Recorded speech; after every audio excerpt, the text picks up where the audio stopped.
안녕하십니까. 사랑플러스 건강톡톡의 국희균입니다. 현대의학의 아버지라고 불리우는 히포크라테스는 모든 병이 장에서 비롯된다고 하였습니다. 장 건강의 중요성은 아무리 강조해도 지나치지 않습니다. 우리가 흔히 장내의 미생물이라고 하는 유익균들은 우리 몸의 세포에 무려 10배나 많다고 합니다. 100조 개가 넘는다고 하죠. 그래서 이러한 장의 영향으로 인해서 알레르기나 천식, ADHD, 암, 또 당뇨병, 치매, 관절 질환, 비만 등 많은 질환들이 우리의 장내에 있는 미생물과 깊은 관련이 있다고 말합니다. 오늘 사랑플러스 건강톡톡에서는 장내 유익한 균이라고 하는 프로바이오틱스가 무엇인가, 또 이러한 프로바이오틱스가 우리 건강에 어떠한 영향을 주는지에 대해서 자세히 알아보는 시간을 갖겠습니다. 우리 몸의 제2의 뇌라고 불리는 장. 장 건강이 신체의 건강을 좌우한다? 100조 개에 달하는 장내 미생물이 광범위하고 다양한 생리작용에 참여하여 우리의 건강을 책임지고 있다는데, 그 중에서도 특히 높아지고 있는 프로바이오틱스에 대한 관심. 장내 유익균으로 알려진 프로바이오틱스와 장 건강을 지킬 수 있는 방법에 대해 알아본다. 하나님께서 지으신 우리 몸을 더욱 건강하고 소중하게, 아름다운 사명을 감당하는 건강지킴이 사랑플러스 병원 국희균 원장. 평소에 건강에 많은 관심을 갖고 계신 두 분을 만나보겠습니다. 혹시 평소에 이것 때문에 내가 어려움을 겪고 있다, 이러한 질환이 있으시면 말씀해 주시겠어요? 저는 변비랑 알레르기 질환이 조금 있어요. 그러세요? 네. 우리 남자분께서는 저는 과민성 대장증후군 때문에 조금 고생을 하고 있습니다. 지금 말씀하신 두 가지가 장하고 아주 밀접한 관계가 있거든요. 그렇다 그러면 그거를 알고 계셨는지 먼저 여쭙고 싶어요. 장하고 관련이 있었다는 것들을. 저는 잘 모르고 있었어요. 우리 남자. 어느 정도는 알고는 있었습니다. 그랬어요? 그러면은 이게 장하고 관련이 많은데, 그러면 장 건강 관리를 어떻게 하셨나요? 우리 남자분께서는. 저는 지금 유산균을 좀 먹고는 있는데요. 꾸준히 복용을 못하다 보니까 계속적으로 어려움을 갖고 있는 것 같습니다. 우리 여성분께서는 장하고 잘 관련이 없다고 하시면, 그럼 나름 어떻게 관리를 하고 계셨어요? 그냥 식습관을 좀 개선을 하려고 노력을 하고 있었어요.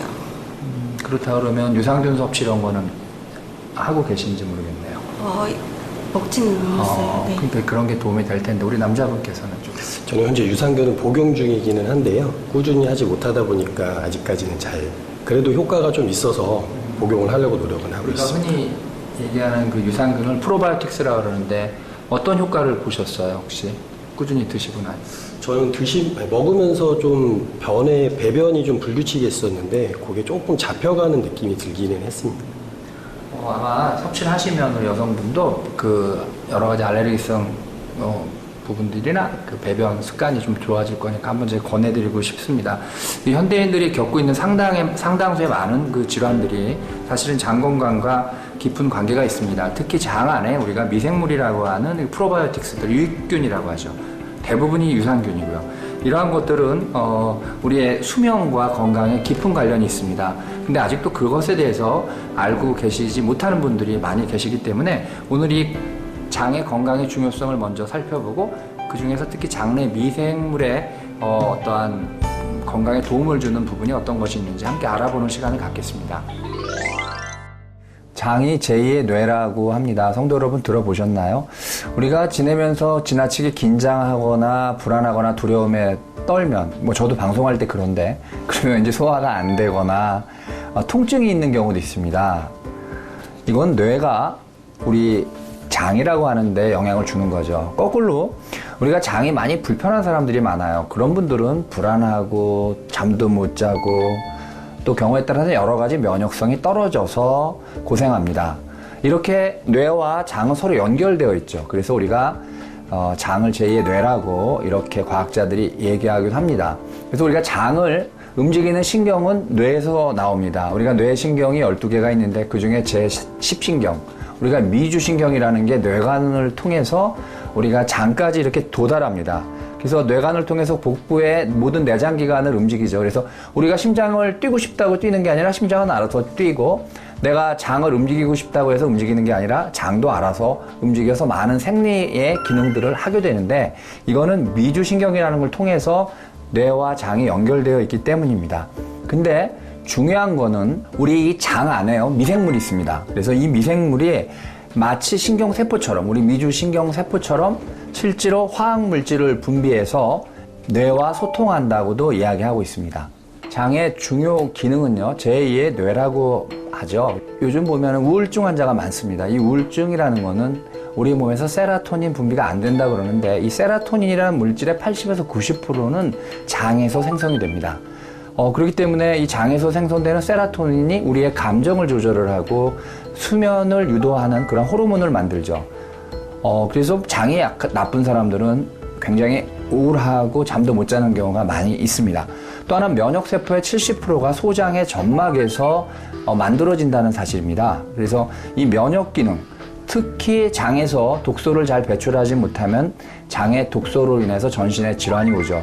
아시겠지만 영양이 불충분한 사람들은 되게 장이 안 좋아서 빼짝 마르죠. 또 반대로 장에서 영양소 흡수와 나쁜 것을 보내는 이러한 자정 기능이 약한 사람은 살이 많이 찌죠. 그리고 유난히 안 먹었는데 포만감에 있어서 배가 안 고픈 사람이라든지 허기가 많이 지는 사람들, 이런 것도 다 장의 문제라고 합니다. 그리고 많은 사람들이 피부과를 아무리 다녀도 얼굴에 여러 가지 버짐도 잘 안 없어지기도 하고 아토피 증상도 잘 안 없어지고 그런 걸 많이 경험하셨을 겁니다, 성도 여러분. 그리고 성인병의 대부분은 뭐 변비가 있거나 장의 기능이 떨어지는 사람들은 갖고 있는 성인병이 잘 낫지 않는 그러한 기억도 있으실 것입니다. 근데 왜 그러면 이렇게 장에서 여러 가지 우리 신체의 질환과 관련이 있는지 구체적으로 좀 이렇게 자세히 보면 장 안에 미생물이라는 것이 있습니다. 우리 장 안에 미생물이 우리 몸의 세포에 무려 많이 이야기하는 사람은 10배, 적게 얘기해도 4배 이상 있다고 합니다. 그 숫자가 100조 개가 넘습니다.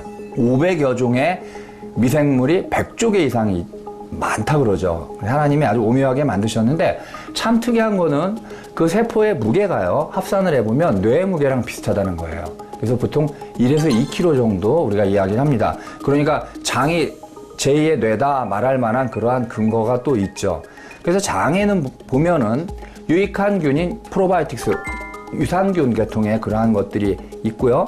또 이런 유산균들이 많아서 건강한 사람들은 보통 면역 기능이 좋고 해서 생체 흐름이 좋아서 웬만한 병에 걸려도, 감기만 걸려도 쉽게 잘 낫는데, 거꾸로 장내 유해균이 많은 사람들은 자꾸 살이 찌거나 여러 가지 대사증후군인 뭐 비만, 혈관계통에 많은 문제들, 몸이 붓는다든지 뭐 이런 다양한 증상들이 우리가 갖게 됩니다.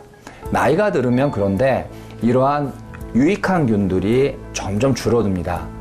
그래서 어릴 적에 부모님한테 우리가 그런 이야기 많이 들었던 것 같아요. 내가 젊을 때 효도를 많이 해라. 니네 어릴 적에 나이 들어서 효도하려고 맛있는 거 사줘봐야 소화도 못 시킨다. 근데 제가 벌써 나이가 들으니까 그걸 느끼겠더라고요. 공부하고 보니까 그게 몸의 미생물이 점점 줄어서 유익한 균이 없어지기 때문에 소화 기능이 떨어지는 것이 아닌가, 이렇게 생각이 듭니다. 그럼 어떻게 하면 장내에 유익한 균인 유산균 계통을 이렇게 우리가 많이 만들어서 건강을 유지할 수 있을까? 우리가 이런 실험이 있습니다. 부모님한테 받은 유전 형질에 의해서 건강한 사람들이 있죠. 그런 경우는 우리가 12%라고 합니다. 근데 음식물을 잘못 섭취해가지고 장내 환경을 망가뜨리거나 아니면 거꾸로 부모님한테 좋은 형질은 안 받았지만 음식이나 이러한 생활 습관을 조절을 해서 장내 환경을 건강하게 만들 수 있는 퍼센테이지는 무려 57%입니다. 유전적인 게 12%고 우리가 생활 습관을 잘 가져서 음식 먹는 습관이라든지 이런 걸 하면 무려 57%가 좋은 장내 환경을 만들어서 장내 유익균을 많이 가질 수 있게 됩니다. 장내 유익균도 살아있는 균입니다. 무엇인가 먹이가 필요한데 그걸 우리가 프리바이오틱스라고 합니다. 그래서 우리가 프리바이오틱스가 풍부한 음식들이 있습니다. 알고 있는 것 중에 호두죠, 호두. 그 부티르산이라는 게 많아요. 그래서 그게 젖산균을 많이 만들어주기 때문에 호두를 하루에 일정량 먹으면 우리 장내 유익균이 건강해질 수 있고요. 두 번째는 다크 초콜릿입니다. 그러니까 우리가 보통 함량이 그 70% 이상 이렇게 쓴맛이 나는 다크 초콜릿에는 폴리페놀이라는 게 많습니다. 이것도 프리바이오틱스 역할을 하는데 젖산균과 미피더스균에 우리가 이렇게 자라게 하는데 도움을 준다고 하고 있고요. 그 다음에 양파의 이눌린 성분, 양파가 도움이 되고요. 네 번째는 옥수수입니다. 그래서 저항성 전분이라는 것들이 우리가 프리바이오틱스한테 좋은 먹잇감을 준다고 하고요. 마지막으로 사과의 펙틴이라는 겁니다. 특히 펙틴은 껍질에 많기 때문에 사과를 잘 씻어서 껍질채로 먹으면 하루에 사과 3개 먹으면 웬만한 잔병 치레 안 한다는 서양 속담도 있죠. 그래서 장내 유익균을 증가시키려면 이러한 프리바이오틱스가 풍부한 음식을 잘 드시는 것이 효과적입니다. 성도 여러분, 프로바이오틱스라는 말과 프리바이오틱스라는 말이 있습니다. 프리가 먼저라는 뜻인데, 프로바이오틱스, 미생물, 장내 유익균을 먹여 살리는 그러한 비소화성 식품 성분이라고 합니다. 그러니까 일종의 영양분이죠. 이것도 먹어 주셔야 유익균이 활성화되고 영양분을 받아서 잘 자라나는 겁니다. 그래서 조금 전에 말씀드린 5가지 프리바이오틱스도 신경 쓰셔서 드셔야지만 장이 건강하시다는 것을 기억하시고요. 어떤 경우는 이 프리바이오틱스만 먹는 사람과 먹지 않은 사람 비교해 보면 뚱뚱해지는 사람, 날씬한 사람으로 이렇게 보고도 된 바도 있기 때문에 꼭 프로바이오틱스와 프리바이오틱스를 함께 드시는 것을 권하고 있습니다. 병원에서 환자를 치료하다 보면 대책에 안 쓰는 분들이 있어요. 어떤 경우냐면 제가 65세 남자분인데 어디가 아파서 오셨어요? 그랬더니 어깨가 아프시대요. 그래서 이제 어깨 치료를 하려고 했더니 제가 심장에 스텐트 3개 넣었고요. 1년에 하나씩. 그 다음에 목 수술했고 허리 수술했고요. 빈뇨도 심해서 비뇨기과를 오래 다녔고 뚱뚱해갖고 비만에 고혈압, 당뇨가 있고요. 뭐 이렇게 해서 정말로 아픈 데가 너무 많으시는 분인데 아무리 치료해도 어깨가 안 낫는다고 오셨어요. 성도 여러분 듣기도 굉장히 당황스러우시죠? 저도 의사이기 때문에 마찬가지로 당황스럽습니다. 이런 경우에 그럼 어디서부터 치료해 주느냐?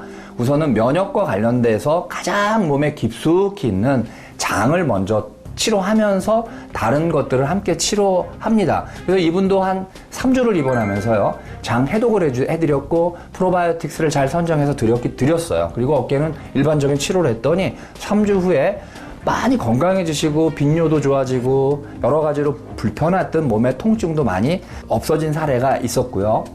뚱뚱하면 대부분 관절염이 많습니다. 그래서 보통 약간 통통하다 싶고 무릎이 망가진 분들은 보면 100kg가 넘는 분이 많은데 그런 분들이 병원을 찾으시면 반드시 저희는 장 치료와 더불어서 몸의 관절 질환을 같이 고쳐드리고 있어요. 그래야 나중에 수술 후에 좋은 결과가 있고 특히 몸에 부족한 근육이 생성되는데 장이 굉장히 중요합니다. 장 치료를 안 해드리면 나중에 근육이 생기질 않아서 조금만 운동을 해도 피로감을 호소하시는 경우가 많기 때문에 이런 경우는 반드시 장을 치료하면서 입원했을 때 수술을 진행하고 있습니다. 지금까지 장 건강의 중요성과 프로바이오틱스, 프리바이오틱스에 대해서 알아보셨습니다. 마지막으로 우리 장이라는 거는 근육으로 되어 있기 때문에 우리가 근육 운동을 잘 하면 어떤 운동을 하면 장이 튼튼해지고 노폐물을 잘 배출할 수 있는 그런 운동법이 있습니다. 함께 알아보시겠습니다.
성도 여러분, 유익한 시간이 되셨나요? 세상에서 가장 온전한 치료란 하나님이 주시는 말씀에 믿음으로 순종해서 주님께서 주시는 치료입니다. 주님의 말씀대로 살며 그 믿음을 잘 지킨다면 하나님께서는 우리의 몸을 건강한 상태로 만들어 주셔서 우리의 마음속 깊은 고통과 아픔까지도 함께 치료해 주실 것입니다. 성도 여러분, 한 주간도 승리하십시오.